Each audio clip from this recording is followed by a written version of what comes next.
around distributing credit cards in shops. And then after that, when I was passing by, there was a fence. I saw a fence at a local church. And I thought, this is the best place to open a pork butchery because there are so many people here who like pork. Right. But they go far away to get the meat. Corner instead of... So I actually came up with a strategy on how that will happen. So I actually talked to guys, and guys supported me, and the pastor gave me the space. So we mobilized finances and we started building the butcher. So we started from the foundation all the way to now what it is today. Wow, beautiful. Yes. Ruth, you have gone through something that so many of us have gone through or currently are going through, which is a salary cut. How many companies have told people you either have to take a 50% pay cut, 30% pay cut? But the interesting thing is that you didn't stop there and complain. So I like the kind of frame mind that you were in once you heard that, okay, you have to take a pay cut. Okay, basically for me, I would say, for me, it's been a learning journey. The period post-COVID presented an opportunity which I thought maybe this is about, it's for me to grab this opportunity so that I can utilize it. Basically, it was just immediately after I've given birth to my twins. So here we are, you have a pay cut, and you really need to survive. So I talked to my husband and I told him, how do we go about it? I'm so passionate about the shoe industry because this is something which I did way back, even before I joined company. I joined the campus. So I say, now what do we do? As the Churchill Winston says, a crisis presents two opportunity, either the danger or the opportunities. So I looked at it from a different angle. And from it, I tried to do market research on what I can actually do. So I thought about the shoe industry, and we did a lot of market research. So we realized that what is in the market is actually good, but people are lacking value for their products. Value for their money. So we came up with this Rivana. So my first client was actually my husband. I made for him his shoes. When he went with them, the feedback was overwhelming. So from there, I saw this is an opportunity for me to actually utilize. So that's how Rivana was actually born. Alice, for you to move from advertising into personal development and, you know, now this becoming your full-time work, how are you able to know that, by the way, there is a need in the middle of a pandemic, by the way, that people actually need guidance, they need coaching? It's quite an interesting story because I got into coaching through my own personal transformation journey. And I had been on a self-discovery journey for about 3 years. And it's like COVID is just what brought everything, you know, to the table and just turned my life upside down. And I remember at that point, we had clients who were supposed to come and sign up. And we knew this one is coming at this time, this one is coming at this time. Then, COVID happens, and the last thing people want to spend their money on when there's so much uncertainty is advertising. So it was like one client after the other just put all their campaigns on hold. And I think for me, the breaking point was just after, was it March 26th? When it was announced that we were going to go on a lockdown, and the last client pulled out. And I remember it was such a very dark point for me at that moment. I was broke, I was broken, I was in a very dark space.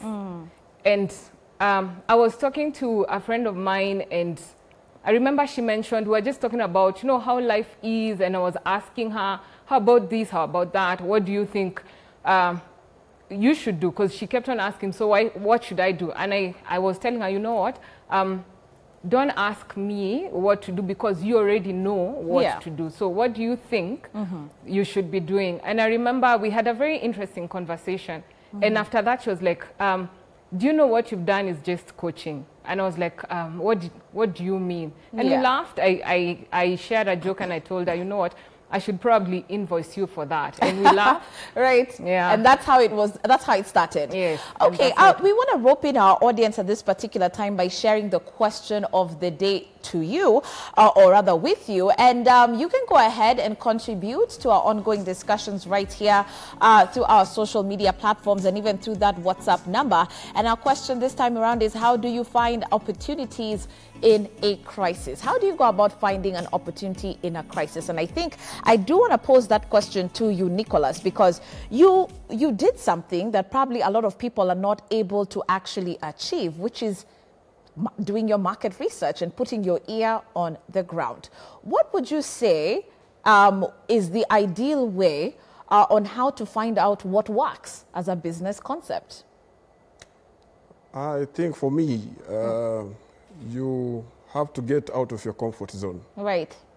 You know, when you just sit down and probably pity yourself because of COVID-19, you will still remain the same. There's nothing that will happen. So for me, COVID-19 was an opportunity because I was comfortable at my working place. Absolutely. Yeah, so I had enough time for myself to actually walk around and see the need so that I can come up with a business. Yeah. So for me, I normally say, and I've talked to young people, and I've told them that COVID-19 actually is a time for discovering opportunities and stretching yourself to expand. Yeah. So when you want to grow, you have to actually get out of your comfort zone and move. So I moved around when distributing credit. That's the only way I was able to actually see the opportunity. When probably I was sitting at home and doing nothing, I couldn't have even seen an opportunity to come up with a butcher or something. So we normally say in Kiswahili, jitume, you know. You have to go outside there. You have to be resilient. You have to talk to people, you know. I used to talk with a lot of people, you know. My mentors, I used to, you know, talk to them and ask them questions. What can we do? Is there anything that you feel I can do? Yeah. And of course, there's so much potential that God has given us, because I discovered there's so many things we can do. Absolutely. And I'm actually thinking, I've actually divided my butcher. There's another part for M-Pesa, selling credit cards, both on wholesale and retail. Yes. And I've actually realized that I can even pay bills for people. Wow. Yeah, so I even pay the KPLC bills, the water bills, and all that. So there's so many opportunities. Yeah. When you interact with people, you'll be able to know the need. Okay. Because when they come there to buy meat, they'll probably ask you, why don't you bring this? Yes. Why don't you? And it will start growing. Yeah. Okay. Yeah. Ruth, you know, when we talk about side hustles in this country, it seems like it's almost the norm, you know. But there are some people who are quite content with their careers or their jobs. In your opinion, do you think that is, you know, almost like careers, like a career suicide, financial suicide, so to speak, if you are only waiting on one stream of revenue to come in? Because you started a side hustle even before you left the main one. Yeah. So basically for me, what I would actually tell people, it's all about your attitude. Yeah. Don't have the mentality of, I can't do this. We should all embrace those opportunities. If you're able to make your money from either way, please pick it. If you're able to help one or two people from another side, which is not, personally, I'm an advocate by profession. Yeah. So you see, it's funny, if you see an advocate in a shoe industry, then people think, oh, I know, right. So basically, take that opportunity, grab it. Yeah. Because when we look at something and then we see, I can't do this because I'm this and this, that will shut your dreams. Yeah, that will not generate an income. So basically for me, I saw this as an opportunity and I said, let me run with this idea. Yeah. Another issue that people also do have with side hustles is the idea of juggling. How are you able to juggle the two? First of all, you're an expectant mom at the time. Okay, you're thinking about, okay, if I let me start my shoe business at the same time, you know, you've got your career going. So, yeah, tips. So on that, I will just say, this is all about God. First and foremost, I thank God for His grace. It's been sufficient. And the other thing is about planning yourself, because at no one time will you have an extra hour. Yeah. It's just we all have 24 hours. That's true. So it's about you to plan for those 24 hours, how you're going to go about your hustle, how you're going to jungle between being a mom, between your career, and between your side hustle. So planning is quite important in all that. Yeah. All right, coming over to you, Alice, we find that COVID-19 has taught so many of us as entrepreneurs that we really did not plan ourselves for the eventuality of something like this.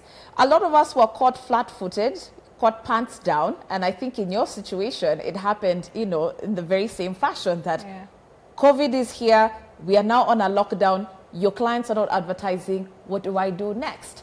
So what can we learn from this on how to buff ourselves and even prepare ourselves?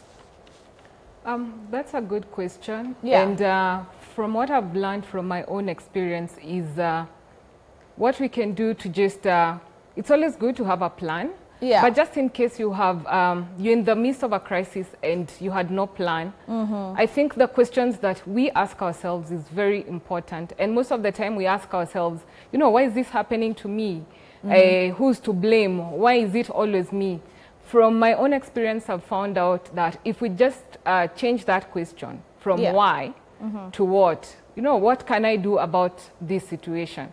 What is this here to teach me? What do I have now that I can actually use to just, I don't know, even if it's just taking one step forward, what is that one thing I can do just to stay afloat for today? I think it's a very important lesson that I've learned and I'd love to share with the rest of the Kenyans. Yeah. And also just to engage you, Alice, in terms of how we manage our finances, you know, as entrepreneurs, you'll find that some people also have not been able to separate their business finances from their personal finances. And so you've got someone who has a startup and is putting everything in one pot. So your business is not running independently from you as the individual. Could you say that's probably, you know, one of the things that you experienced with your startup at the time? It's, yeah, more or less the same thing. And that's why I actually ended up joining SFA. It's called SMEs Founders Association. Yeah. And with SFA, you get to learn how to grow your business as either a small enterprise or a medium enterprise. And what you've talked about, you know, mixing this money and that money, using the business money to run your home, and you get to learn so much, and not just personal finance, but even how to manage your business, how to navigate in times of crisis and all that. It's been a great lesson, and I would encourage any founders in either small or medium enterprises to join the association and just learn from there. Good point. Let's ask, of course, our viewers to keep sending in any questions you may have. Remember, we have that question of the day for you. Let's slap that again on your screen very quickly. How do you find opportunities in a crisis? By the way, this is a great opportunity to also engage our panelists and ask them, how did they do it? You may be at home wondering, what's next for me? Biashara imekufa, okay? Perhaps you have, you know, experienced that pay cut at your office place, or you've actually been retrenched. So what do you do next? And when it comes to that, Nicholas, you know, it seems for quite a lot of people, the transitioning is the hardest part. How do I move from having a, you know, a 9 to 5 to now becoming my own boss, dictating my own hours, and me making all the decisions? How was that transition period for you? It wasn't easy. It wasn't easy. Yeah. So I struggled a lot. Yeah. Because you're used to doing this, and now you're transiting to do something else. Yes. That you've never done before. But I think, as we say, as my sister said, COVID-19. Yeah.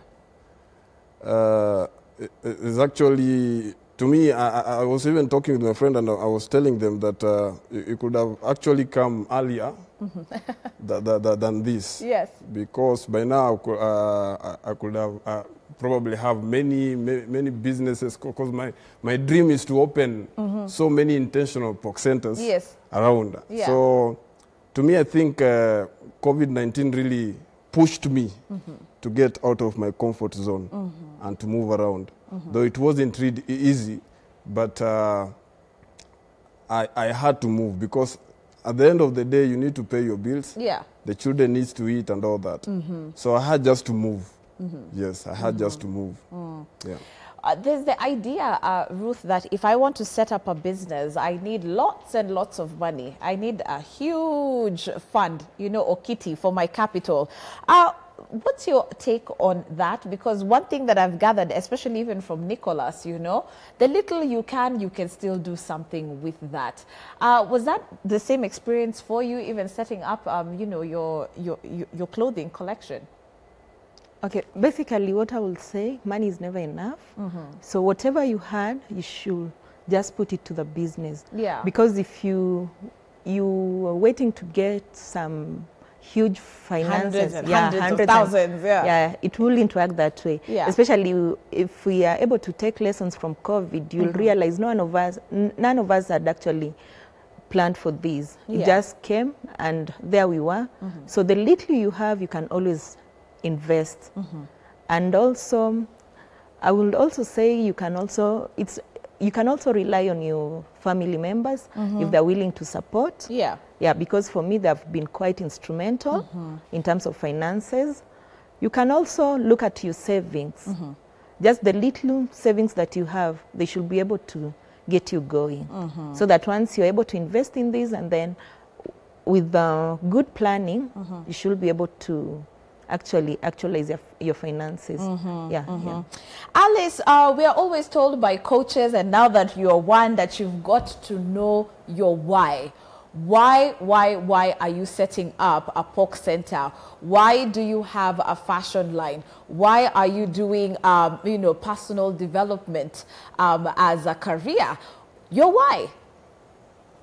My why is actually what wakes me up every morning with a big smile. My why is what gets me to sleep when I've had so much and I'm still very happy. And my why is basically to just raise human consciousness. And this is out of my own experience. Yeah. I'm a life coach, and I have a bias towards women. I help women sharpen their self-awareness skills, so that they can enjoy a more meaningful, purposeful, and productive life, which is exactly what you're talking about, which is the why. And for me, this came about from my own personal experience and just asking myself, you know, why am I here? What am I supposed to do? What are my gifts? What are my strengths? What are my weaknesses? What are my networks? Networks are also very important. It's said that your networks are your net worth. Yeah. You know, what are your skills? What is that unique skill set that you have that no one else can be able to?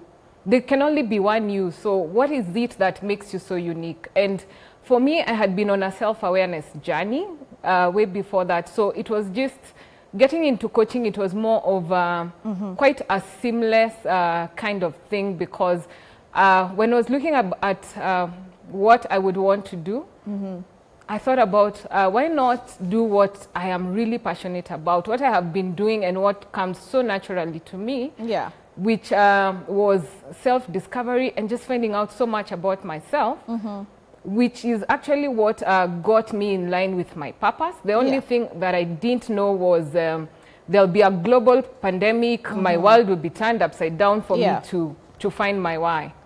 Yeah. All right. Well, thank you so much. We will be talking a little bit more about understanding the core values or the reason as to why you're setting up what you're intending to set up. And mostly we are obviously speaking to you if you are a startup, because this is exactly what's happening in studio today. We've got people who are running startups and have just begun their journey as entrepreneurs. If you want to jump onto this bandwagon, why don't you start texting us through that WhatsApp number that's at the bottom of your screen? screen, or even engage us on our social media platforms as we talk about finding opportunities during a crisis. Remember, that question of the day still stands at K24 TV. Yet again, is how you can reach us. We'll be sampling your feedback when we take this short commercial break. We'll be back with more.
Welcome back to Money and Finance on K24 TV. We do appreciate your company. We've got quite the discussion going on today on the show as we talk about opportunities in times of a crisis.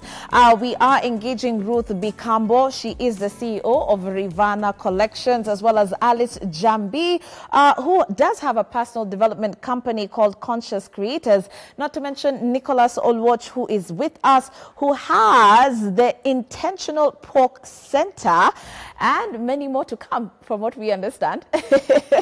It's all about startups today on this show, and we're asking you if you can go as far as being able to reboot and re-strategizing as far as your business is concerned. What's your plan? What is your game plan going forward? We all know that we've been hit by this pandemic, so what next? And we have this question of the day for you, and we've been asking, how do you find opportunities in a crisis? Well, let's take a look at what's coming through our WhatsApp number very fast.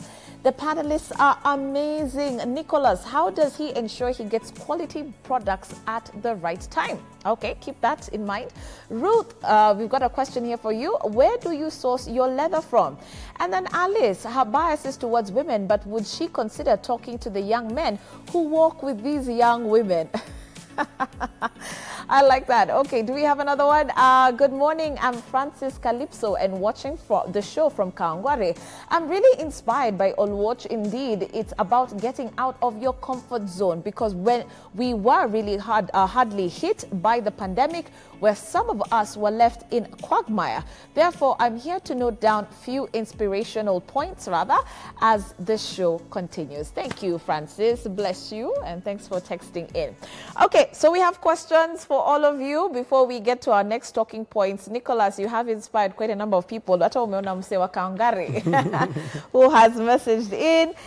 So he's asking how you manage to get quality or at least source for quality products all the time for your butchery and for your pork center. I think working on your network is very important. You need to tap for some knowledge from those people who are already in the market. So I did my research, and I've connected with a lot of people on the ground who are also selling pork. And we also have a slaughterhouse.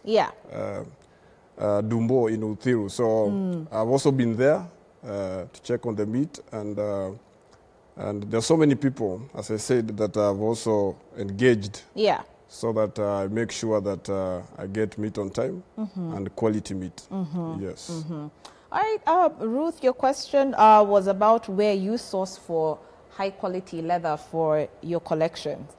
Yeah, so basically we have good leather in the market, and it's actually locally available. We get our leather from Njiru at Aziz Tannery, and you also get leather from Alpha Rama. It's in Athi River. These are very good quality leather. Yeah.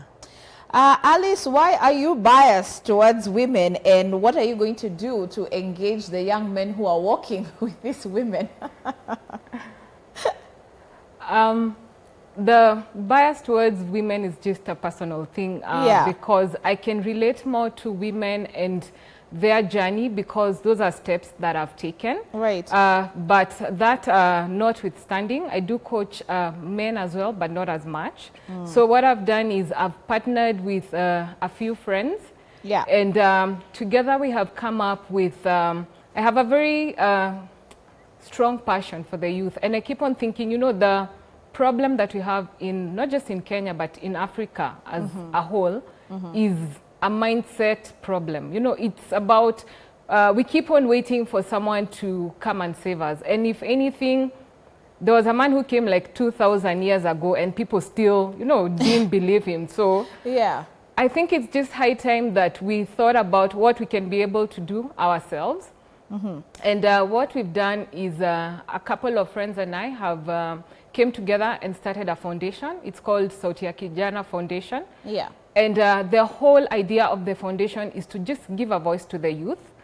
And in terms of not just giving them a platform to speak, but in terms of just giving them a space where they can be able to come and be trained on life skills, where they can come and just get to know themselves. Like you said, the big question, what's your why? You know, why? Who are you? What are you? Why are you here? What is it that you have that is so unique? Because I personally believe that we all have a purpose.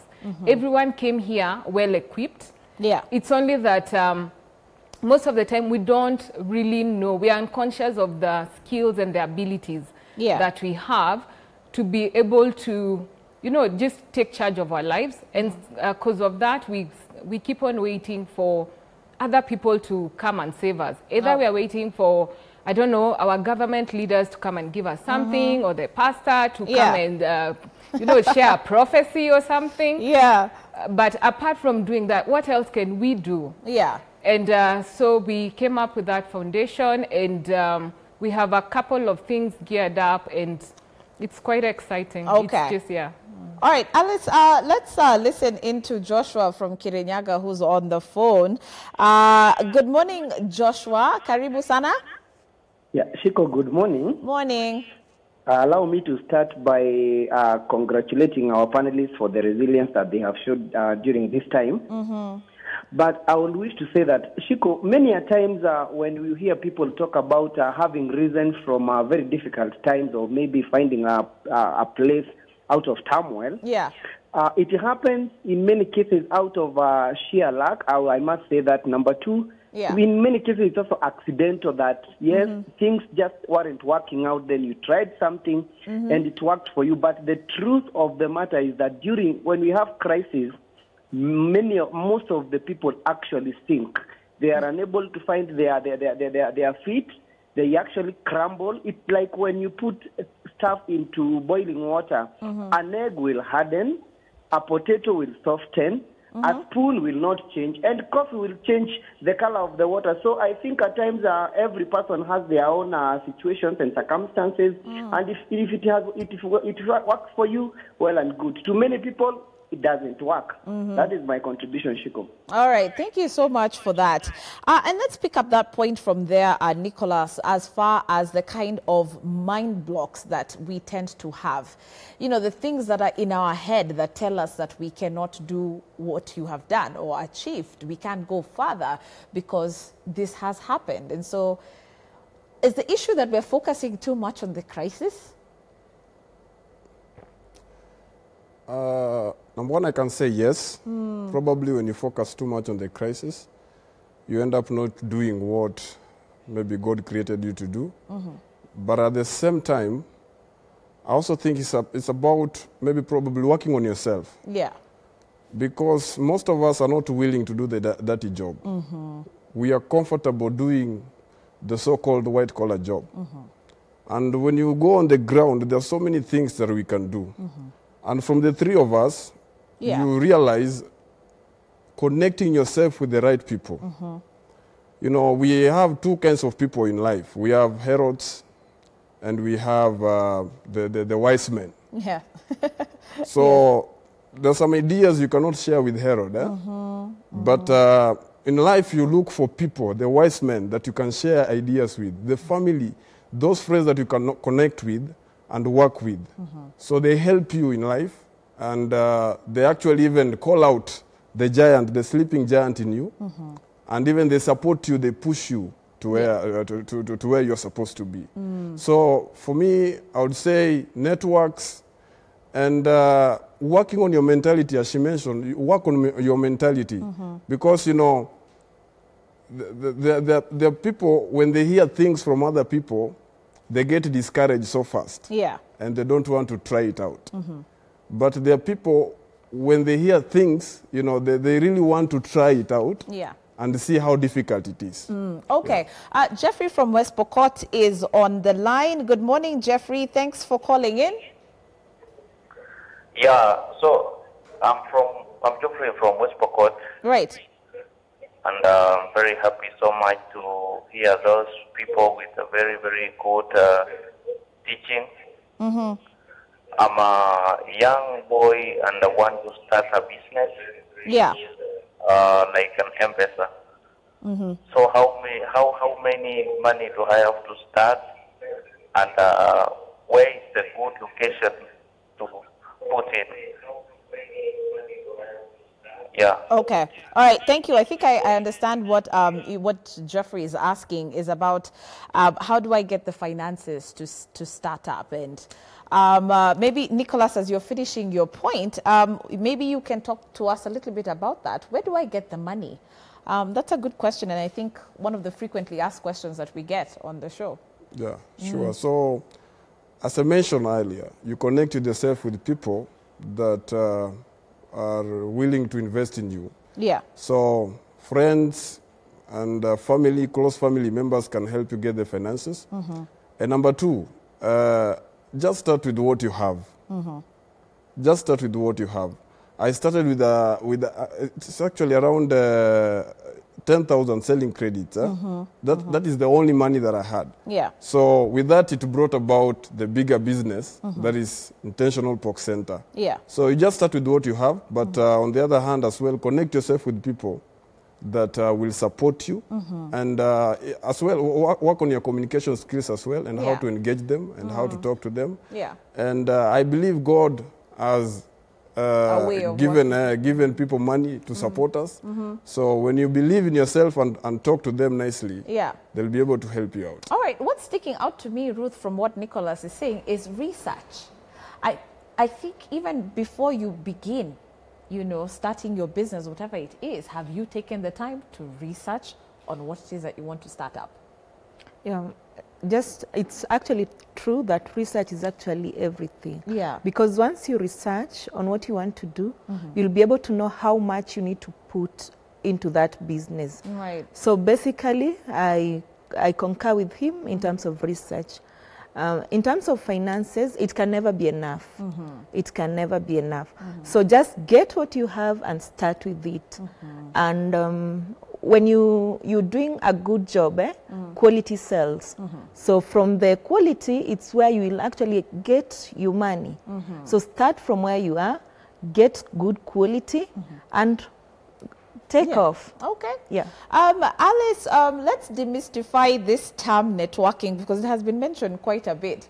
I think when people think of what networking means, it's you walking around with business cards and dishing them out and saying, okay, I'm networking. You know, and when you mean networking to some people, it obviously means that you have to be in a very formal setting in order to refer to that as networking. But what really is that? Because if you listen to everybody's story, obviously here, Nicholas, for example, talking about I networked. But you see, where would you think of networking in opening up a business like a pork center?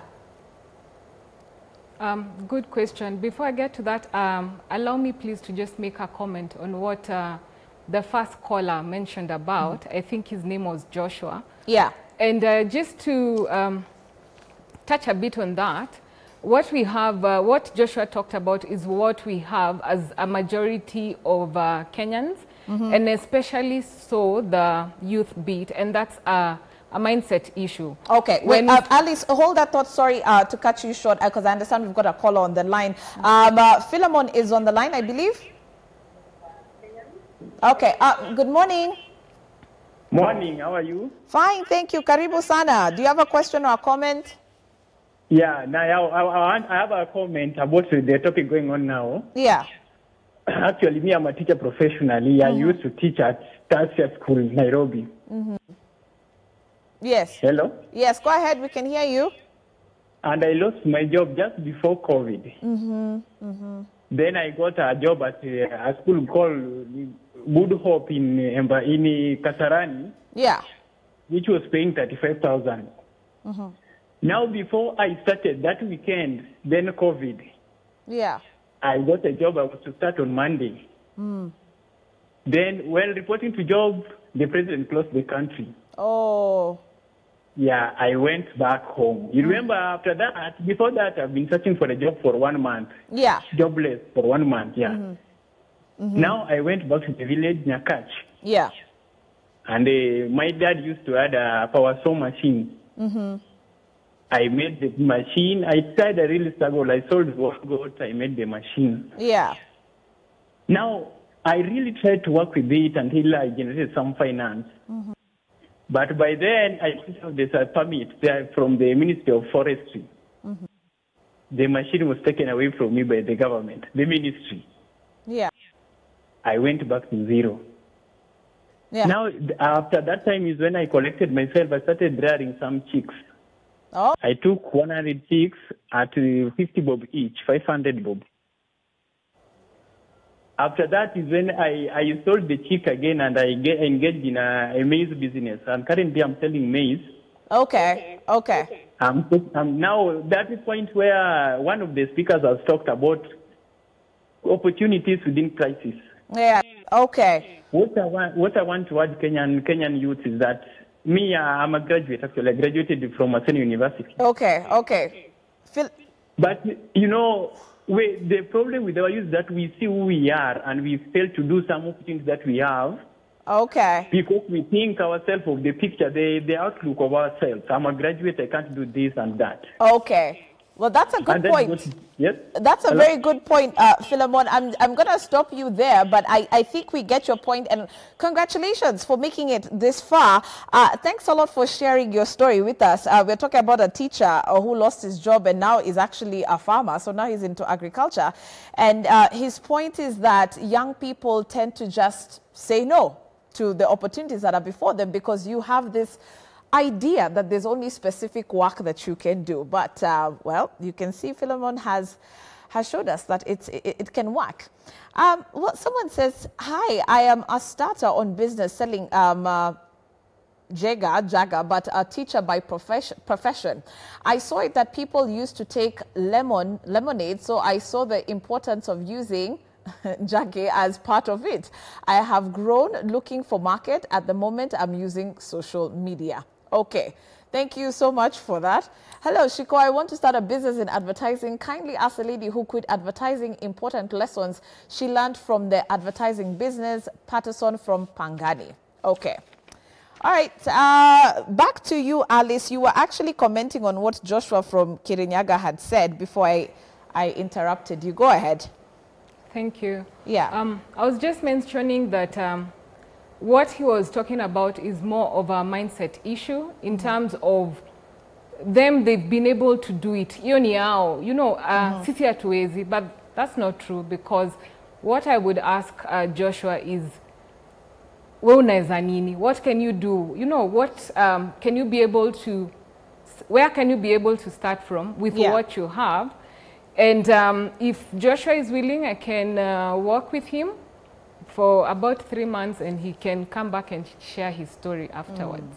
Right. And the question you had asked about networking, I think we have this wrong notion about networking, where networking is a place where there's a party in the evening and there are cocktails and you're standing and shoving business cards in front of people's faces. Yeah.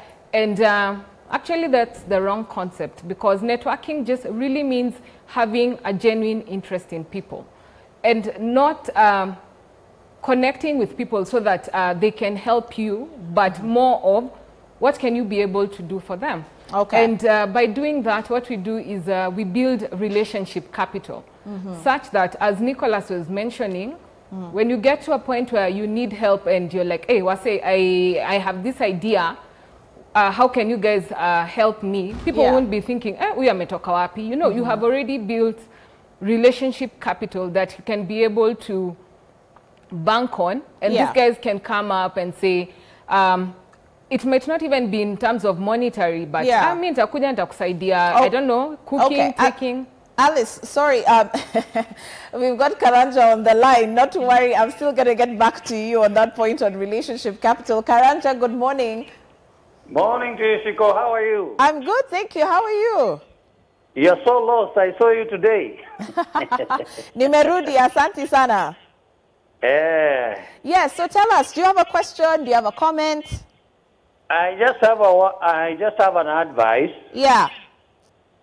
I want to tell all young Kenyans, opportunities will always be there. Yeah. COVID is not the deadline. And COVID is not the end of life. Right. For instance, I just want to give a short example. Opportunities, Jesus said one time, money will always be there. Yeah. But money is in the marketplace, but you need a solution. You need to provide a solution or a service that suits where you are. Right. Just like the young man who started a pork butchery. So this is what I want to say. In Kasarani alone, we have around 44,000 people. Yeah. 44,000 registered voters by 2017. If you multiply that by 100, that's 4.4 million rotating day in, day out. Right. But what do you see when you have a blocked mind and it's not an open mind? Wow. You can't see the opportunity. Right. But money will always be in the marketplace. So let the young people learn to think. Because in my class, I have a boy of 38 still staying with a mother. Yeah. Wow. So is that a solution? No. And mothers also should not be babysitting their young people. Yes. They should send them out to do jobs. Exactly. It doesn't matter if it's an odd job. When a shilling gets to the bank, it's still as valid as it is in the marketplace. Right. Wow. Thank you. Thank you so much. That's some powerful stuff right there coming from Karanja. I love it. Alice, back to your point on relationship capital, that networking is not as difficult as you think it is. Yes. Networking, like you've just said, it's not as difficult as we take it to be. And the main thing is to just have a genuine interest in people. This idea that we have of, uyatanifanyia nini, you know, you look at someone, the first thing you ask is, what do you do? So that you know whether you want to talk to them or not, is something that we should just do away with and just have a genuine interest in people. Because you never know where the person you meet on the road, or I don't know, in a bus or in a taxi, wherever, you don't know where you will meet them. At some point in future. So just have a genuine interest in people and be kind to one another. And that's the whole idea of networks. It's not about saying, me, I don't know a big boss in a certain company, so I can't be able to, I don't know, get a job, or I can't be able to start a business because I don't know people with deep pockets and stuff like that. Just start relating differently with the people around you. And you don't even know who the people around you know, and that's how you get to build relationships. All right. And that's networking. Okay, so we only have a couple of more minutes to go, about 5 minutes. And let me start off with you, Ruth, as we begin to wind down. You know, your nuggets of wisdom to people who are watching right now, who are still using that line, I must say corona. Because we hear that a lot. Unajua corona. Yes. So basically what I would like to tell the youths out there, life is all about your attitude. If you change your attitude, you'll be able to realize the opportunities that are available. The other thing is most of us have been hard hit. We at Rivana, our thoughts and prayers are actually with you. Yeah. And we will wish you all the best. And we want to encourage you that when opportunities knock, grab it and use it. Yes. Okay. Nicholas, we understand that, of course, at the core of it all is for you to actually earn a living or make an income from your startup. But can you talk a little bit to us about not having money as the main focus as opposed to fulfilling a need in your society or your community? All right. Good question. So I have always have a desire for young people. Yeah. Because I'm a product of so many people. So many people come in and supported me. So my main vision is to support young people. Yeah. And especially help them work on their composition. Because I believe your composition will determine your competence. So I've actually employed 2 young people. Yeah. But what we normally do before even we start working, we get on Bible study, we pray together. And I talk to them, I try and mentor them as well. So I want them to grow. Yeah. Because I don't want to employ them forever. I want them also to grow to be better than me. And we are living at a place where the local brew is rampant. You know, people are taking local brew, a lot of drug, a lot of negativities, and people need hope, like me. You know, I was a street boy, and somebody invested in me. So I also commit my time as well. As I sell the pork, I commit my time to invest on young people, and especially those I interact them on a daily basis, those who come and sell meat. I make sure that I talk to them as well, and probably throw a word or 2 to encourage them and give them hope. Yeah. Yes. Okay. Well, thank you so much for that, and of course for all the pointers that we have received so far.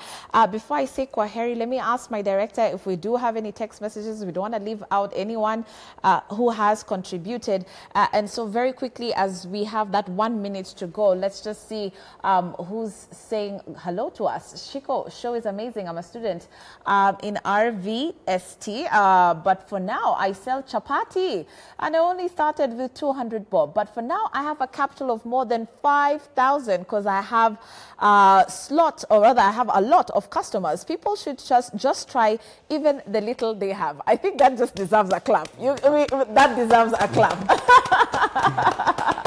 Well done, selling chapatis. Okay, anyone else very quickly before we say goodbye? Shiko, I was fired via WhatsApp. Oh my God.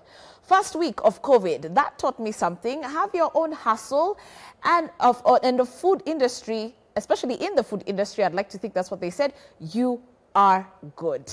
Okay. Hi, Amos from Eldoret. Thanks for the advice. I would like to ask about money market. What does it mean? Secondly, if I decide to start rearing hens, should I be worried about the market? All right, and then of course there was the advertising question. All right, so do we have 1 minute to respond to those? Okay, fine. So Alice, very quickly, why don't you just respond about advertising? And I think, you know, just on a broader scale, you can talk to those who are kind of worried about what next. If I start and I jump into this business, how do I know it's going to do well? All right. Advertising, just like any other business, is I think the foundation is 2 things.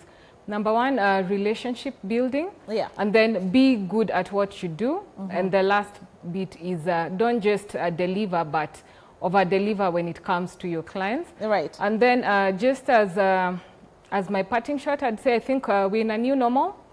And change has happened, we can take so much time just, you know, whining and complaining and focusing all our energy on the old, or we can just take our energy and focus on the new and just reimagine, rethink, reorganize, and just re-strategize, not just from a personal level, but on an organizational level and the country as a whole. Thank you so much. All right. So with that, let me start off by saying a big thank you to Ruth Bikambo. She is the CEO of Rivana Collections. Thanks so much for making time for us today. Nicholas, when are we coming for pork? On the house, of course. Anytime. Nicholas Oluoch, of course, does have his own pork center. It's actually called Intentional Pork Center. I got that right? Yes, sure. Okay, so Kawangware it is. Kawangware Gatina. If you're in Kawangware, make sure you pass by Intentional Pork Center. They're doing some amazing stuff. And of course, Alice Jambi, thanks a lot. If you are looking for personal development coaching, well-conscious creators, and of course, Jambi is available at your service to help you just rethink, like she said, restart, reboot, and reorganize your life. And remember, the easiest way to get started is by finding a need in your own community. How can you start from there and then build your way up? You've heard it from our panelists today. They saw something. There was something that was needed there, and they stepped right in. I want to wish you all the best, and we hope that this was very informative. We've come to the end of our social hour on money and finance, right here on K24. But that's not it for me. I will be back with the Daily Brief that's coming up next on K24. See you then.